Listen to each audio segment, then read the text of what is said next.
21장 미개조로 분류되어 문화학회는 보고와 합창노래, 연극 공연들과 학습 과정들과 함께 강력한 단체로 발전했다. 가장 중요한 과정은 공산주의에 관한 것들이었다. 그 과정이 무엇이든지 간에 강사들은 항상 공산주의에 있어서 가장 중요한 두 인물들에 관해 많은 부분을 할애해서 이야기했다. 자본주의는 나쁜 것이었다. 그것은 견딜 수 없는 것이었고 반드시 없어져야 할 것이었다. 그러나 공산주의는 현존하는 가장 위대하고 가장 인도적인 정치 체계였다. 물론 이것들 모두는 너무 터무니없고 허위여서 강사 그 자신도 믿지 않았다. 그의 지루하고 열이 없는 공허한 말들 때문에 마치 그는 레코드 플레이어처럼 보였다. 똑같은 말들, 같은 문장들, 같은 표현들, 같은 보고들이 계속해서 반복되었다. 그것은 신물이 날 정도였지만 우리들은 견뎌야 했다. 처음 우리들은 문화학회의 목적을 알지 못했다. 우리가 그 단체의 목적을 깨달았을 때는 도저히 거기에서 벗어날 방도가 없었다. 여기서 다시 한번 우리들의 의지를 꺾는 것과 우리들을 세뇌시키는 것의 차이를 설명하고자 한다. 6개월간의 구타로 무기력하게 몸이 한계에 도달하고 신체적으로 다 부서져 버렸을 때 나의 의지는 무너졌다. 하지만 그것은 일시적인 것이었다. 세뇌는 영구적으로 누군가에게 공산주의가 좋다고 확신시키는 것이다. 그들은 나의 의지를 꺾을 수 있었지만 결코 나를 세뇌시킬 수는 없었다. 그들이 나를 전향시키고 세뇌시키려 노력하던 그 시간 동안 나는 출판 인쇄와 식자공 일을 하게 되었다. 다른 목사들은 판지 공장에서 일했다. 2달이 되지 않아 형무소 당국은 나를 세뇌시킬 수 없다는 것을 깨닫고 나에 대해 포기해버렸다. 나는 학습 과정에서 낙제하게 되었고 중노동 형무소로 보내질 자로 낙인 찍혀버리고 말았다. 12월 1일 내 차례가 돌아왔다. 짐을 싸서 강당으로 가지고 오라는 말을 들었을 때 나는 인쇄소에서 일을 하고 있었다. 나에게는 매트리스와 담요 하나, 2개의 누비 이불과 베개, 속옷이 든 옷가방과 음식을 담을 바구니가 있었다. 그들은 우리들을 세뇌시키려 시도하는 동안 물품을 넉넉하게 주었다. 그것이 이 세뇌 기간에 있어서 유일한 좋은 점이었다. 강당에서 나는 30명의 다른 사람들이 추가 명령을 기다리고 있는 것을 보았다. 명백히 우리는 전혀 가망 없는 자들로 포기되어진 것이 분명했다. 우리들의 재판 전과 같이 이제 거친 취급이 시작될 것이었다. 저녁에 지붕이 씌어진 트럭이 도착했고 짐을 가지고 탑승하라는 명령이 내려졌다. 트럭 뒤편에는 창문이 없었기 때문에 우리들은 우리가 어디로 향하고 있는지 전혀 알 수 없었다. 트럭이 멈추었을 때 비로소 우리들이 소피아 기차역에 도착했음을 알게 되었다. 우리들은 작은 방에 갇히게 되었는데 그 방은 30명이 넘는 사람들로 답답하고 비좁았다. 그러나 우리들은 바닥에 앉아 잠을 청했다. 다음날 우리들은 새로운 목적지인 슬리벤을 향하는 기차에 올랐다. 슬리벤에는 2개의 형무소가 있었는데 그 도시에 원래 있던 구 형무소와 우리가 가고 있는 기차역으로부터 반마일 정도 떨어져 있는 신형무소였다. 신형무소는 규모가 크고 5층이었는데 원래 마카로니 공장이었던 건물이었다. 그것은 15피트 높이의 벽으로 둘러싸여 있었고 네 구석에 감시탑이 서 있었다. 도착했을 때는 깜깜한 밤이었다. 우리들은 제8동으로 가게 되었는데 어느 형무소든 제8동은 최악의 곳이었다. 원래 그 건물이 형무소가 아니었던 탓에 감방은 소피아의 중앙 형무소의 1인 감방보다 약간 넓었다.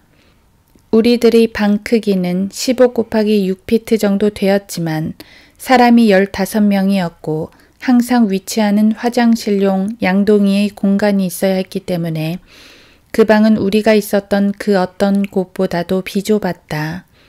우리는 통조림 속 정어리처럼 감방 속에 빽빽히 들어차 있었다. 우리가 제일 먼저 한 것은 벽의 길이를 재는 것이었다. 그 다음 한 명당 1피트 넓이의 공간을 표시했다. 죄수들 중에는 유명한 불가리아 시인인 트리폰 코니에프가 있었다. 그는 멋있고 쾌활한 사람이었다. 우리들은 모두 그를 좋아했다. 트리폰은 너무 덩치가 커서 도저히 1피트 넓이의 공간에서 잠을 잘 수 없었다. 그래서 우리들 각각은 트리폰이 여유 공간을 좀 더 가질 수 있도록 그를 위해 1인치씩의 공간을 양보했다. 우리들은 주의 깊게 그 치수를 재어 나누었다. 이렇게 하여 우리들은 너비 11인치씩의 공간을 얻을 수 있었다. 짐들과 가방 그리고 박스들을 위한 바닥 공간은 없었으므로 모두 벽의 못에 다 걸었다. 모든 다른 감방들도 사정은 마찬가지였다. 밤마다 우리 모두는 같은 쪽을 향하고 잠을 잤다. 만일 누구라도 돌아 누우려면 모두가 동시에 한 번에 돌아 누워야 했다. 낮 동안에도 우리들은 좁은 공간에 앉아 있었다. 이 강요된 게으름은 사람들에게 하나님에 대해 이야기할 수 있는 멋진 기회를 마련해 주었다. 그들 모두는 더더욱 많이 알고 싶어 했다. 유일한 창문은 천정에 붙어 있었다. 그것은 항상 열려 있었지만 공기는 덥고 답답했다. 여름이었고 감방은 찌는 듯한 더위 속에서 땀을 뻘뻘 흘리는 남자들로 꽉 차 있었다. 우리들은 속옷 바지만 입고 있었는데도 땀은 비 오듯이 흘렀다. 유일한 위안은 하루 한 번 30분씩 형무소 마당에서 걷는 시간이었다. 밖에서 보내는 잠시간의 휴식 후에 눅눅하고 답답한 감방으로 돌아와야 하는 것은 끔찍한 일이었다. 그러나 어느 누구 하나 저항하는 사람이 없었다. 나는 결코 슬리벤이 수양 형무소인지 아닌지는 알지 못했지만 그 처우는 다른 형무소보다 훨씬 더 나빴다. 미개조로 분류되었기에 나와 다른 수감자들은 다시 죽음의 식사를 받게 되었다. 우리는 단지 10온스에 얼마 안 되는 양의 빵과 우리가 여태껏 먹었던 그 어느 것보다도 그 맛이 고약한 스프만을 받았다. 그것은 시꺼먼 엔진 오일을 먹는 것 같았다. 22장 밤의 소리. 감옥에서 불면증보다 더 두려운 것은 없다. 뜨거운 더운 여름밤의 고요 속에 있으면 감옥의 소리를 들을 수 있다. 서로 빽빽하게 누운 수감자들이 고르지 못한 숨소리가 있었는데 그 숨소리를 들으면 어느 사람이 감옥의 악몽을 꾸고 있는지 쉽게 알 수 있었다. 그들의 부서져 버린 꿈을 누가 알 수 있겠는가. 복도 바닥에서는 간수들이 왔다 갔다 하면서 가죽신이 내는 삐걱거리는 소리가 규칙적으로 들려왔다. 때때로 자물쇠가 삐걱거리는 소리를 내며 열리고 발자국 소리와 속삭임 소리가 들려왔다. 누군가가 신문이나 매질 때문에 끌려나가는 것이었다. 잠자는 사람들로 가득 찬 바닥의 11인치 공간에 꽉 끼인 채로 누워 있으면서 내 마음은 때때로 룻과 로다와 폴에게 가 있었다. 어디에 있을까? 무슨 일이 일어났을까? 재판 전에 우리가 만났을 때 보았던 수척한 룻의 초췌한 얼굴이 자꾸 떠올랐다.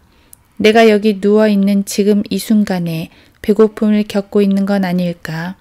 머물 피난처는 있을까? 무엇보다도 가장 끔찍했던 것은 가족들을 위해 내가 아무것도 할 수 없다는 사실이었다. 나는 가족들과 벌써 거의 2년 정도씩이나 떨어져 있었다. 그리고 내게는 그 시간들이 영원처럼 느껴졌다. 하지만 그때 나에게는 13년의 단절이 더 기다리고 있었다. 오 하나님, 나는 잠 못 드는 밤의 고요 속에서 기도를 올렸다. 가족들에게 어떤 일이 일어나겠습니까? 그들을 지켜주시고 보호해 주시옵소서. 감옥 불면증으로 채워진 이러한 밤들은 최악이었다. 몇 번이고 나는 아무것도 보지 않으려 눈을 감았고 아무것도 듣지 않으려 귀를 막곤 했다. 그러나 그것들을 마음에서 떨쳐버릴 수는 없었다. 우리처럼 빽빽이 들어찬 옆 감방의 누군가가 신음소리를 내곤 했다. 그의 악몽과 공포와 부서진 꿈들은 무엇이었을까? 숨막힐 듯 더웠고 씻지 않은 몸의 땀냄새와 변기 대용 양동이의 악취가 진동했고 잠든 자들의 울음과 신음소리는 적막과 뒤섞여 있으며 공기는 절망감으로 무겁기만 했다.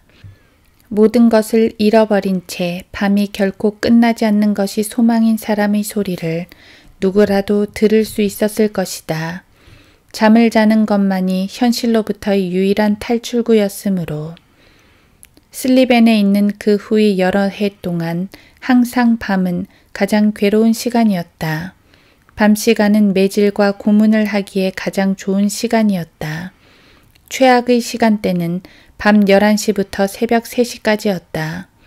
밤 동안 한 동의 한 층 전체에서 의심할 것도 없이 최신식의 고문 장비를 갖추고 신문이 행해졌다. 고문을 받는 이들의 비명 너머 신문자들의 고함 소리와 욕설이 들려왔다. 나는 멀리서 들려오는 비명의 그 견디기 힘든 소리를 막기 위해 종종 귓속에 면 헝겊을 틀어막기도 했다. 밤이면 사람들은 그동안 있었던 일들을 다시 생각하고 떠올려보는 회상의 시간을 가졌다. 바로 그 밤이 많은 사람들이 미쳐버리는 시간이었다. 나는 그 정신이 끊어져 버려 더 이상 작동하지 못하게 된 그들이 미쳐 날뛰는 소리를 들을 수 있었다. 그러면 간수들은 와서 그들을 끌고 가버리곤 했다. 이런 소리들이 형무소에서 들리는 밤의 소리들이었다. 나는 이런 견디기 힘든 밤들을 통해 특히 사람들을 도우려고 노력했다. 그리고 그들을 돕는 것이 곧 나를 돕는 것이기도 했다. 곧 DS가 우리들을 분류할 때가 왔다. 제1등급은 정치범, 목사, 성직자 등이었고 제2등급은 범죄자와 살인자들 그리고 강간범들이었다. 그 다음 각각의 계급들은 3개의 부류들로 다시 나뉘었다. 최악의 범죄자들은 제1등급, 제1부류였다. 그리고 그것이 내가 소속된 곳이었다. 우리들은 가장 최악의 처우를 위해 선발된 것이었다. 매년 우리 재소자들은 분류를 받았다. 더 나은 급으로 옮겨가기 위해서는 새로운 정권의 머리를 숙여야 했다. 내가 감옥에 머물던 시간 동안 내내 나는 제1등급, 제1부류였다. 결국 그들은 나를 개조하는 것을 포기해버렸다. 그러나 참으로 이상했던 것은 살인을 밥 먹듯 한 살인자보다 내가 공식적으로 더 위험한 낙인이 찍힌 존재였다는 것이다. 하지만 나는 공산주의자들의 뜻을 알 수 있었다. 나의 믿음과 증거는 그들에게 더욱 위험했던 것이다. 그들은 무식한 인간들이 아니었다. 하나님 안에 있는 믿음이 그들에게 있어 가장 나쁜 적이라는 것을 인식하고 있는 것이다. 13년 동안 나는 막시즘과 공산주의에 대한 강의를 앉아서 들어야만 했지만 나는 결코 졸업하지 않았고 늘 같은 수준에 머물러 있었다. 나는 이 과목에 있어서는 만년 낙제생인 채로 감옥을 떠났다. 나는 어떻게 사람이 공산주의 사회를 건설하는지 도저히 배울 수가 없었다. 그냥 포기해버리고 모든 것들에 동조해버린 사람들도 많이 있었다. 그들은 더 나은 등급으로 이동했을 뿐 아니라 다른 이들보다 훨씬 더 빨리 풀려나기까지 했다. 그들은 교정되었고 훈련된 것으로 여겨졌다.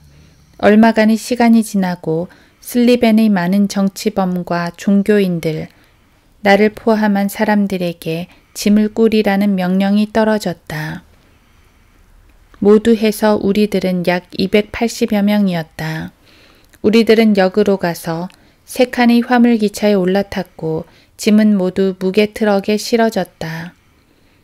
우리들은 가장 가까운 철도 연결역으로 실려갔고 어디를 향하고 있는지 궁금하게 여겼다. 우리 짐을 나르는 트럭 위에는 제동수가 한 명 서 있었는데 그는 옛날에 친분이 있던 사람이었다. 몰래 나는 그에게 신호를 보내 우리가 어디로 가는 것인지 아는가 물어보았다. 그는 유리창에 낀 서리에 K자를 써서 대답해 주었다. 그때 나는 우리가 콜라로프그라드로 가는 길임을 알았다. 콜라로프그라드 형무소는 막 지어진 건물이었는데 어떤 곳은 아직 공사도 끝나지 않은 상태였다. 그곳에는 1인 감방뿐만 아니라 2인실도 있었다. 창문은 보통보다 더 컸고 바닥에는 판자가 깔려 있었다. 우리들은 이 감옥이 교육 문제가 있는 정치범들을 위해 만들어졌으며 처우가 특히 심할 것이라는 말을 들었다. 자연히 우리들은 야만적인 대우를 예상하고 있었다. 그러나 실제로 그곳의 간수들은 슬리벤의 간수들보다 더 인간적이었다. 그들은 상무의 명령을 무시하고 자기들이 형무소를 지배했던 것이 분명했다. 우리들은 북쪽 건물에 수감되었다. 감방은 깨끗하고 통풍이 잘 되었으며 모든 것들이 완전히 새 것들이었다. 빈대라고는 짐에 딸려온 것이 다였다. 그래도 아주 많았다. 그 감방은 12명을 수용하도록 만들어진 것이었고 우리들은 단지 8명이었기 때문에 감옥에 갇힌 지 처음으로 우리들은 좋은 곳에 있게 되었다. 식량 배급은 여전히 하루 반 덩이의 빵이었다. 하지만 스프는 정말 맛있었다. 비록 배부르다고는 결코 말할 수 없었지만 슬리벤에 있는 동안 겪었던 배고픔의 고통은 없었다. 동료 재소자들 중 몇 명은 고위 관리였다. 그들 중 한 명은 소피아에 있는 미국인 학교에 다녔었는데 영어를 아주 잘 구사했다. 다른 이들은 영어를 약간 정도 할 수 있는 수준이었다. 그래서 우리 감방의 모든 재소자들은 영어를 배우기 시작했다.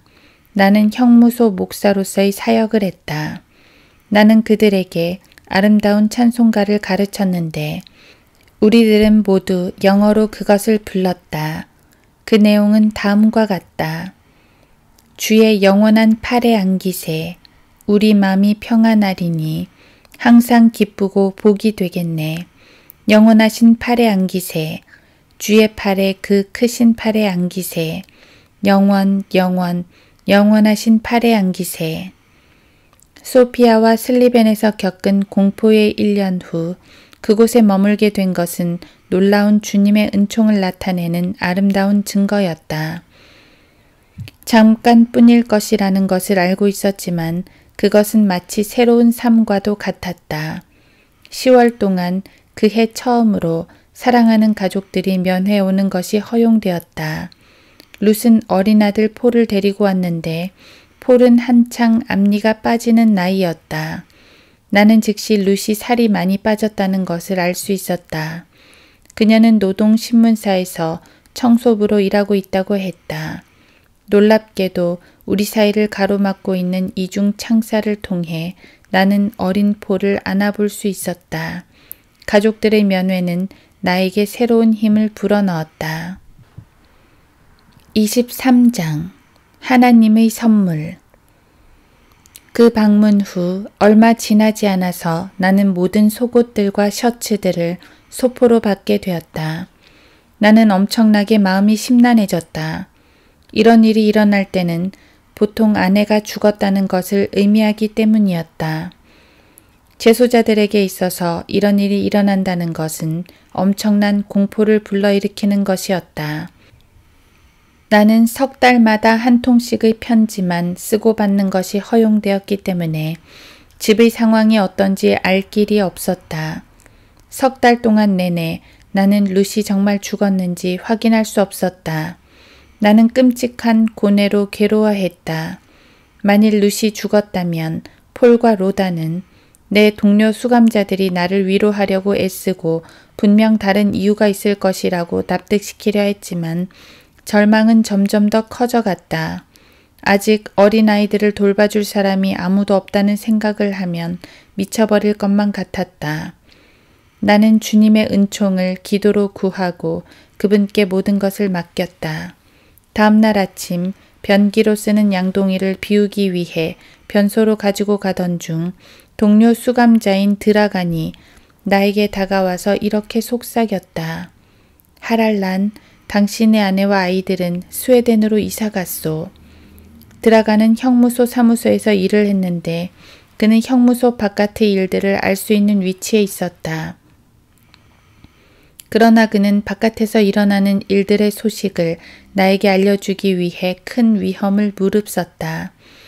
그는 단지 그 소식 외에 더 이상 말해주려 하지 않았고 전체 일을 알기까지는 얼마간의 시간이 걸렸다.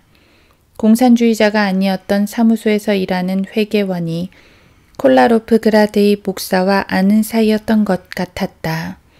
그 목사는 그 회계원에게 룻과 아이들이 천신만고 끝에 무사히 스웨덴에 도착했으며 그 소식을 나에게 전달해 주기를 부탁했다고 말해 주었다. 그는 형무소에 수감된 어떤 죄수와도 접촉하는 것이 허용되지 않았고 그래서 우리들과 때때로 접촉할 수 있는 일을 하는 드라간에게 그 소식을 전했던 것이다. 드라간이 그 소식을 전해준 며칠 후 나는 12살 딸이 보내는 편지를 받아볼 수 있었다. 그것은 이렇게 쓰여져 있었다. 하나님의 도우심으로 우리들은 스웨덴에 도착할 수 있었어요. 우리들은 지금 스톡홀름에 있어요. 내 인생에서 그렇게 황홀한 기쁨의 순간은 결코 가져본 적이 없었다. 내 아내와 아이들이 더욱 심한 박해와 가난으로부터 구출된 것이다. DS의 소나기가 아무리 길다 해도 스웨덴까지 미칠 수는 없었다. 많은 재소자들을 절망시키고 죽게 하는 무거운 짐, 가족들의 걱정과 어려움들이 내 어깨에서 풀려났다. 얼마나 하나님께 감사드렸는지. 감방들 한 구역이 모두 나와 함께 기뻐했다. 하나님을 믿지 않는 재소자들도 그 기쁨에 휩쓸려 나와 함께 하나님 감사합니다 라고 외쳤다. 그들은 나와 함께 기쁨을 나누었다. 사랑하는 가족들을 다시 내가 볼 수 없음이 거의 확실하다는 것을 알고 있지만 적어도 그들은 안전했다. 나는 이것이 나에게 의미하는 바가 무엇인지 설명하지 못하겠다. 감옥에서 보내는 남은 해들은 견디기가 쉬웠다. 나는 더 이상 공산주의자들이 두렵지 않았다. 그들은 나를 잡고 있었지만 내 가족들을 건드릴 수 없었던 것이다. 룻과 폴과 로다는 자유를 얻었다. 엄청나고 무겁게 내리누르던 짐이 사라져버리고 나는 형무소 목사로서의 나의 사역을 더욱 확대하리라 마음먹었다. 그들이 나에게 무엇을 할 수 있겠는가? 내 아내와 아이들은 위험을 벗어나 있었다. 그들은 나를 고문할 수 있었지만 정말로 약한 나의 약점, 내 아내와 아이들은 건드릴 수 없었다. 감옥에서 그리스도를 증거함으로 인한 더욱 많은 고난과 고문이 내 앞에 가로놓여 있었지만 나는 더 이상 죄수가 아니었다. 분명 내 주위에는 벽들과 쇠창살들이 있었지만 어느 누구도 내 안의 내적인 자유를 빼앗아 갈 수는 없었다. 나중에 나는 아내가 자유를 얻게 된 것은 스웨덴 정부의 중재가 있었기 때문임을 알게 되었다. 그녀는 불가리아 사람과 결혼한 스웨덴 국민이었다. 그 사실이 룻과 아이들을 구했던 것이다. 이 소식은 나에게 있어서 전환점이 되었다. 그것은 하나님께서 내게 주실 수 있었을 가장 큰 선물이었다. 나를 붙잡고 있던 마지막 구속이었던 룻과 아이들이 고난을 겪을지도 모른다는 두려움이 내게서 풀려 사라졌던 것이다. 이제 나는 공산주의자들이 넣어주는 모든 감방에서 하나님을 위해 일을 하고 가르치고 설교하고 증거했다. 그들은 나의 통제권을 상실해버렸다. 이제 그들은 전혀 다른 하랄란 포포프를 상대하게 된 것이었다. 이 좋은 소식을 접한 후 곧 나와 400명의 다른 죄수들에게 중노동을 위해 다뉴브 강의 섬 페르신으로 가라는 지시가 떨어졌다. 우리들은 유게 화차에 떠밀려 탔는데 안이 너무 좁아 가는 내내 서 있어야만 했다. 저녁 때 우리들은 페르신과 가장 가까운 기차역인 벨레네로 떠났다. 책임을 맡은 관원은 우리가 탈출하는 것을 두려워한 나머지 밤에 화물열차의 통풍구까지 닿도록 고집했다. 우리들은 그날 밤 동안 50마일 정도를 가서 측선으로 빠져서 다음날 오후 늦게까지 그곳에서 머물렀다. 그날은 매우 더웠다. 화차 안은 화씨 100도가 넘었다. 사람들은 공포에 질려 화차의 벽을 두드리며 공기와 물을 요구했지만 어느 누구 하나 도와주는 이가 없었다. 목마름과 더위로 사람들이 쓰러져 갔다. 우리들이 너무 빽빽히 들어서 있었기 때문에 사람이 쓰러져도 바닥으로 쓰러질 수 없었다. 여유 공간이 없었고 정신을 잃어서도 그는 바로 서 있었다. 공기가 희박한 화차 안의 온도는 오후에 분명히 화씨 110도를 훌쩍 넘겼을 것이다. 우리들이 고함 지르고 두드린 결과 마침내 그 관원은 문을 조금 열도록 한 다음 물병을 넣어 마시도록 해주었다. 우리들은 그날 밤 다시 30마일을 더 갔다. 다음 날도 상황은 마찬가지였다. 우리들은 측선에 기차를 세우고 오전 7시부터 오후 5시까지 끔찍한 더위와 목마름과 탈진 속에서 줄곧 선 채로 있었다. 둘째 날 저녁 우리들은 벨레네에서 단지 6마일 떨어진 측선에 기차를 세웠다. 더위 때문에 더 많은 죄수들이 기절해버렸기 때문이었다. 그러자 책임을 맡은 관원은 문을 열고 의식이 없는 사람들을 날라서 풀밭 위에 눕히도록 했다. 인공호흡을 받고 나서 그들은 의식을 되찾았다. 이 일로 그 관원은 몇 인치 더 문을 열어두는 것을 허락했다. 해가 지고 우리의 여행은 계속되었다. 우리들이 벨레네 역에 도착했을 때는 이미 날이 저물어 있었다. 무장한 군인들이 사방에 서 있었다. 우리들은 군인들에게 호송되어 짐을 들고 들판을 가로질러 강으로 갔다. 짐의 무게로 몸이 구부러지고 겨우 버틸 지경이었다. 그러나 누구라도 넘어지면 허둥거리며 다시 일어났다. 뒤에서 행진해 오는 이들에게 밟히지 않기 위함이었다. 땀에 흠뻑 젖어 우리들은 마침내 철조망으로 둘러싸인 형무소 행정동에 도달했고 그곳으로 걸어 들어갔다. 24장 공포의 섬 페르신. 너희의 형제이며 환난과 예수 그리스도의 왕국과 인내에 동참하는 자인 나 요한은 하나님의 말씀과 예수 그리스도의 증거로 인하여 판모라고 하는 섬에 있었느니라. 요한계시록 1장 9절. 벨레네는 불가리아와 루마니아의 국경을 이루는 다뉴브 강에 위치한 인구 8,000명의 도시였다. 형무소 행정동은 강둑의 오른편에 자리 잡고 있었다. 그곳의 많은 관리들은 그곳에 상주하고 있었다. 길이가 6마일이고 너비가 2 내지 3마일 되는 서양 배처럼 생긴 페르신 섬은 무태서 400야드 정도 떨어진 곳에 솟아 있었다. 본 섬은 더 작은 섬 2개와 측면을 마주하고 있었다. 가장 넓은 지점이 400야드가량 되는 스투레즈 섬에는 여자 죄수 수용소가 들어서 있었고 베르지나 섬은 세 섬들 중에서 그 크기가 가장 작았다. 섬의 서부 지역과 북쪽과 남쪽의 해안지대는 중심부보다 높은 지대였고 몇 개의 호수가 위치하고 있었다.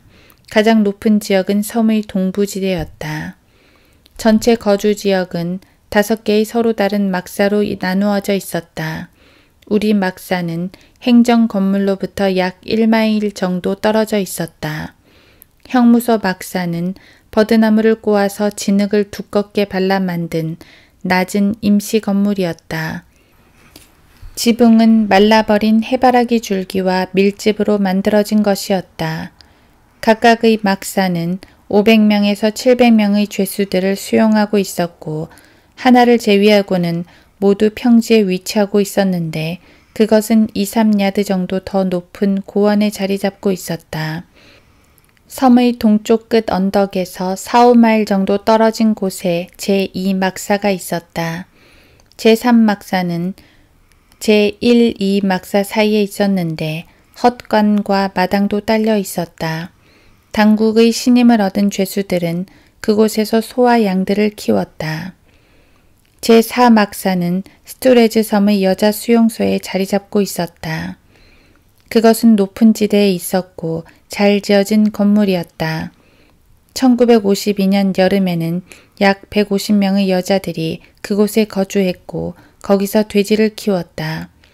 제5막사는 벨렌의 시가지에 있었는데 범죄자들을 수용하기 위한 곳이었다. 우리들이 행정동에 도착해서 큰 뗏목들에 올랐을 때는 날이 이미 컴컴했다. 뗏목은 모터보트에 끌려 우리들을 형무소 섬으로 데려갔다. 이듬해 여름 동안에는 배다리가 놓여 본섬과 형무소 섬 사이에 운송을 더욱 빠르게 만들었다. 형무소 섬에 도착했을 때 우리의 사기는 고양되었다. 처음으로 우리 뒤엔 간수가 없었고 우리의 머리를 겨누는 총구도 없었다. 나는 신선한 밤 공기를 마시고 눈을 들어 별빛 총총한 밤하늘을 바라보았다. 자유로웠던 시절이 떠올랐다. 그것은 다른 세계 같았다. 막사에 도착했을 때 나는 바닥에 누워 잠이 들고 말았다. 그 섬에서의 첫째 날은 정리하고 자리를 잡느라고 다 가버렸다. 섬 전체에는 1마일 간격으로 감시탑이 세워져 있었는데 감시탑마다 간수들이 배치되어 있었다. 100야드에 달하는 해변의 길쭉한 지대는 금지구역으로 누구라도 그곳에서 발견되면 즉시 사살되었다. 우리들은 즉시 페르신이 극심한 중노동 수용소라는 것을 알게 되었다. 그곳에 있던 6,000명의 죄수들 중에서 단 몇백 명만 살아남았다. 다음 날 우리들은 여러 강제노동 그룹들로 나뉘어졌다. 때는 벌써 추수 때여서 우리보다 먼저 온 사람들이 이미 꼴을 베어놓은 후였다. 우리의 일은 그것을 수확해서 타작하는 것이었다. 우리들 각자는 생전에 타작하는 일을 한 번도 해본 일이 없었음에도 불구하고 하루에 800평방야드씩을 추수해야만 했다. 첫째 날 나는 완전히 녹초가 되어버렸다. 나는 15시간을 쉬지 않고 계속 일했지만 여전히 할당량을 채우지 못했다. 9시에 막사로 돌아온 후에도 작업을 완수하지 못한 것에 대해 작업 감독이 일장 연설을 하는 동안 나는 차렷 자세로 서 있어야 했다. 그것은 2시간이나 더 계속되었다. 우리들은 마침내 그날 밤이 늦어서야 잠자리에 들 수 있었지만 다음 날의 일을 위해 새벽 3시에 잠을 깨야 했다. 우리들은 새벽 3시부터 밤 9시까지 하루에 18시간을 일했다. 몸의 모든 근육이 다 아팠다. 늪지대에는 수많은 모기들이 여름 동안 알을 낳았다. 그것들은 구름대처럼 몰려와서 말벌처럼 우리들을 물었다. 형무소 간부들은 우리들이 생산량을 채우지 못하는데 화가 나서 식량 배급량을 줄이라는 명령을 내렸다. 이것은 악순환을 거듭하게 만들었다. 줄어든 식량 배급은 우리를 더욱 쇠약하게 만들었고 수확량도 더욱 줄어들게 된 것이었다. 그러자 그것에 대한 징벌로서 또 한 번 식사 배급량을 줄이고 말았다. 내 주위의 사람들 중 많은 수가 중노동과 배고픔으로 죽어갔다. 그것은 노동을 하기 위한 필사적인 분투였다. 아니면 더 줄어든 음식량을 의미하는 것이었다. 더 줄어든 음식량은 또다시 노동량의 감소를 의미하는 것이었고 다시 더 줄어든 음식량으로 돌아왔다. 그 다음은 죽음이었다. 우리들은 죽어가는 자들과 음식을 나눠 먹었지만 결국 많은 이들이 숨을 거뒀다. 들판에서 간수들은 우리들 사이를 다니며 일손이 느린 죄수들을 마구 때렸다. 어느 날 2명의 죄수들이 탈출하여 국경을 넘어 자유세계로 가는데 성공했다. 며칠 후 2명이 더 탈출했다. 그러나 그들은 그리스 국경에서 잡혔고 다시 끌려왔다. 이 4사람들의 용감성은 나머지 우리들을 더욱 힘들게 만들었다. 간수들은 잔인했고 누가 총을 맞아도 당국에 해명할 필요도 없었다. 죄수들에게 겁을 주고 탈옥을 막기 위해서 그들은 종종 죄수들을 무작위로 골라 죽이곤 했다. 누가 다음 차례가 될지는 아무도 몰랐다. 간수들은 충동적으로 일하고 있는 우리들 가운데서 어느 누군가를 골라내고는 그에게 걸어가서 머리에 권총을 겨누고는 방화쇠를 당겼다. 이런 일은 나이 가까이에서 몇 번이나 일어났고 한 번은 나와 절친한 사이의 친구에게도 일어났다. 한 번은 간수 하나가 나에게 걸어오더니 그의 권총을 내 머리에 겨누고 실제로 방화쇠를 움켜쥐었다. 그때 다른 간수가 그의 이름을 부르는 바람에 그는 걸어가 버렸고 다시 돌아오지 않았다. 우리들이 계획보다 몇 주일 늦게 타작을 끝냈을 때 그들은 우리들로 하여금 들판에 구덩이를 파도록 시켰다. 죄수당 하루에 1120평방야드의 잡초밭을 파라는 명령을 받았다. 쟁기가 있었다면 할 수도 있었겠지만 손에 쥔 괭이만으로는 1120평방야드의 잡초밭을 파는 것은 불가능했다. 늦은 6월의 열기는 땅과 무릉덩이를 바짝 마르게 했고 그 결과 식수가 부족하게 되었다. 초여름의 열기는 우리에게 무자비하게 내리쬐었다. 옥수수 밭일을 끝내고 나서 우리들은 해바라기 밭일을 시작했다.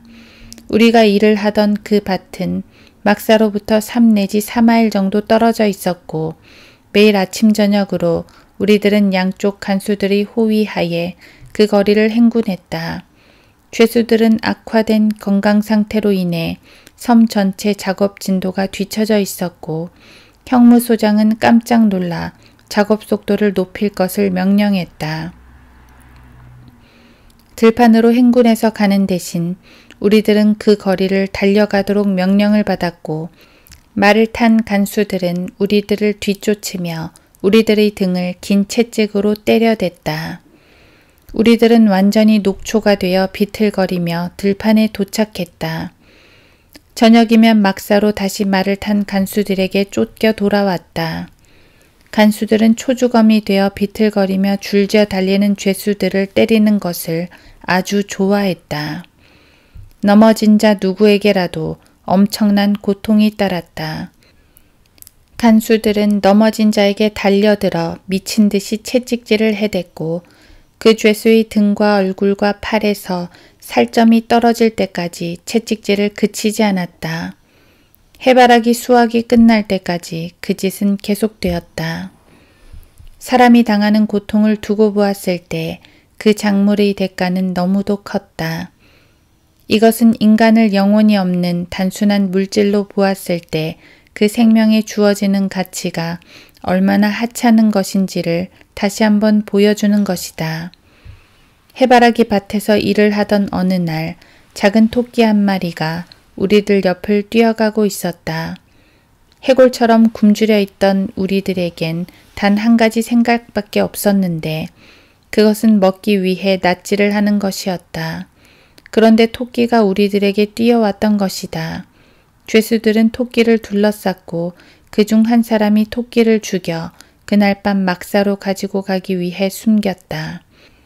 우리들은 죽음의 식사를 먹고 있었고 또한 중노동을 하고 있었던 것이다. 저녁 때 3명의 간수들이 우리가 일을 하고 있는 밭으로 말을 타고 와서 토끼를 죽인 자는 자백을 하라고 명령했다. 아무도 나서지 않았다. 그 말을 했던 간수는 아무도 자백을 하지 않을 것이라는 것을 깨닫고는 다시 빨리 달려 막사로 돌아가라고 명령했다. 겨우 채찍질을 피해 막사에 도착했을 때 그 불행한 죄수는 앞으로 호명되었다. 첩자들이 작업반장에게 누가 토끼를 죽였는지 밀고 했음이 분명했다. 그는 약 55세의 나이였고 몸집이 매우 말랐었다. 간수들은 두꺼운 곤봉으로 잔인하게 그를 때려대기 시작했다. 나는 그처럼 무자비한 구타를 본 적이 있었다. 사실 나도 그런 구타의 희생자였던 적이 있었다.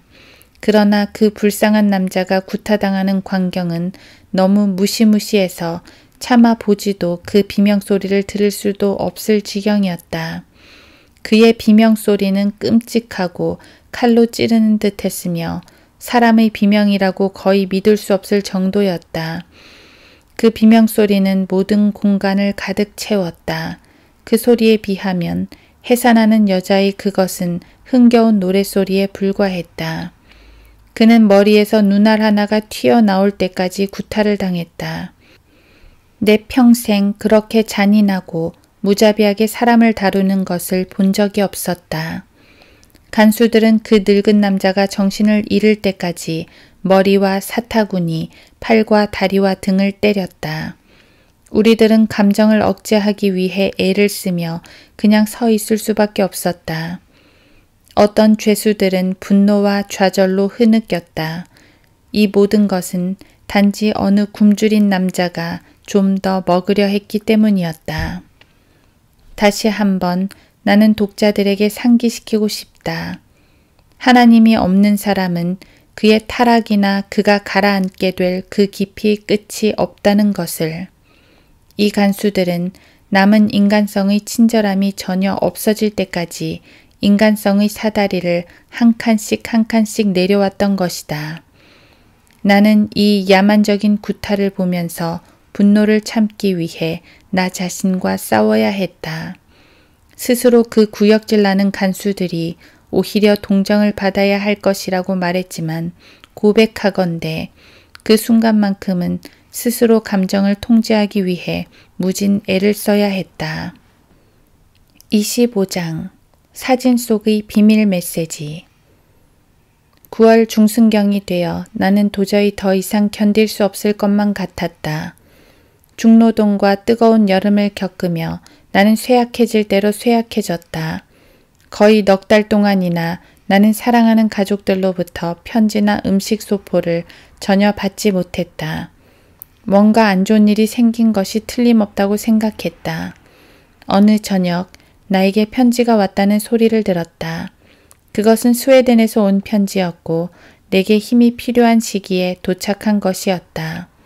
소포 속에는 아이들과 아내의 사진이 몇 장 들어있었는데 룻과 내가 1937년 결혼식을 올렸던 런던의 한 작은 교회의 정면 사진도 있었다.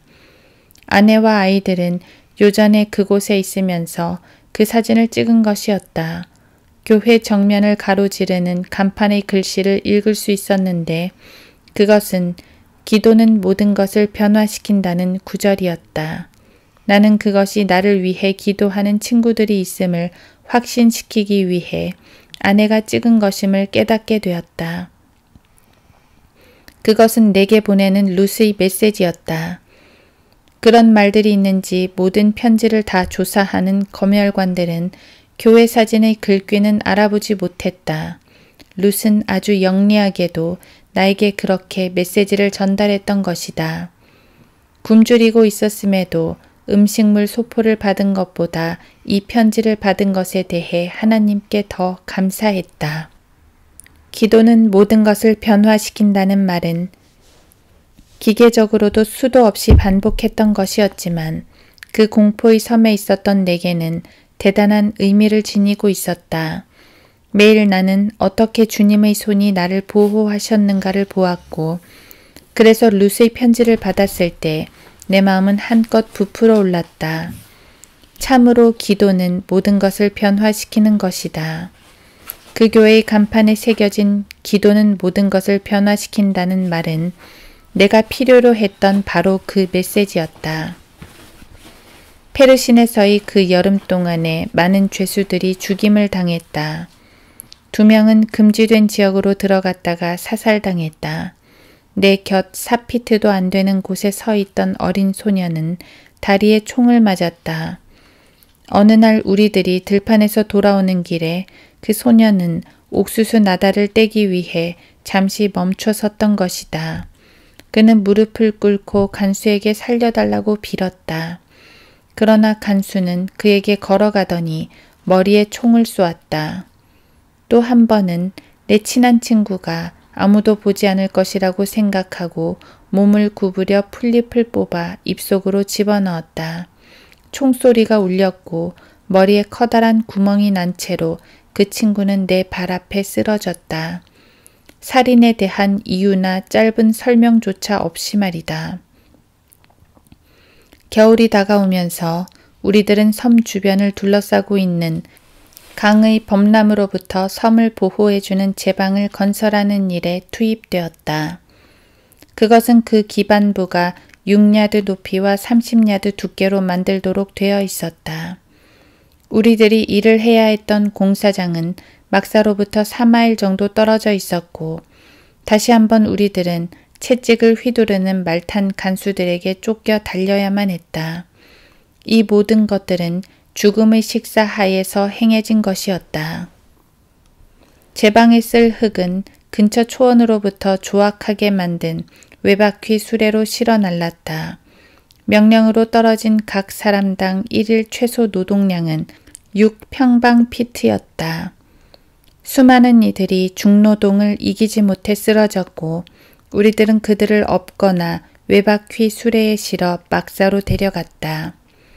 때때로 우리들이 너무 지치고 쇠약해져서 쓰러진 자들을 나를 수 없게 되자 간수들은 그들이 죽도록 그곳에 내버려 두고 가버렸다.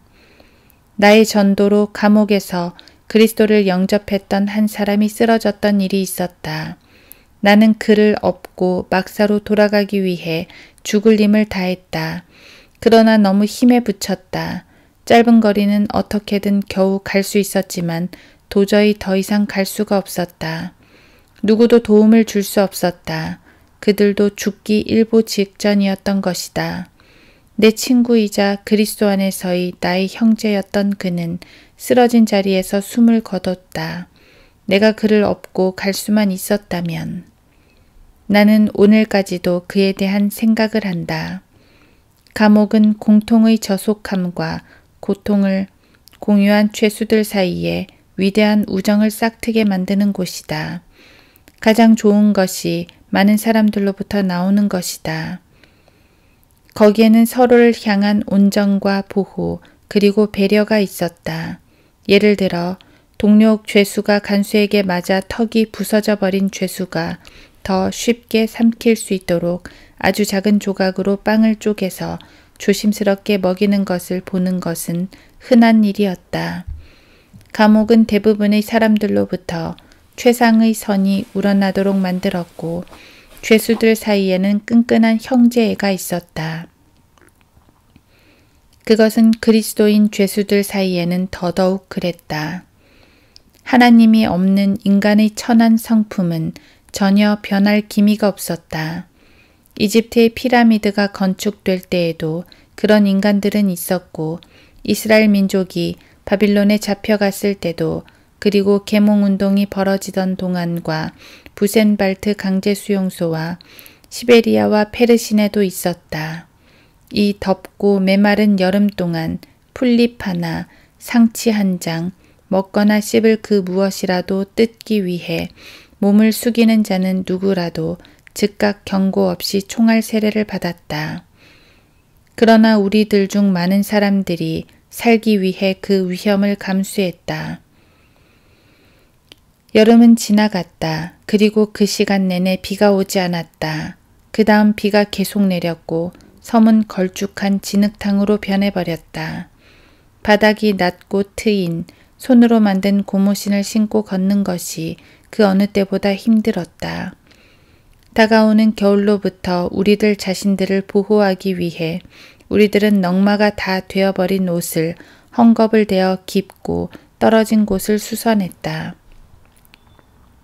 비는 계속 내려 여름 동안 말라버렸던 다뉴브 강의 수위는 보통 때의 수준에 도달했다. 호수와 연못들은 다시 채워졌고 작업장으로 가는 길은 거의 지나갈 수 없게 되어버렸다. 이때쯤 러시아로부터 주어들은 아이디어에 따라 행동하던 불가리아 당국은 전국에 방설 울타리를 건설하기로 결정을 내렸다. 우리들은 나뭇가지를 짜서 방설 울타리를 만들라는 명령을 받았다. 우리가 일을 하는 동안 집중 호우가 내렸다. 우리들이 입은 누더기 같은 옷은 완전히 젖어버렸다. 섬의 거의 전체가 물로 덮여버렸다.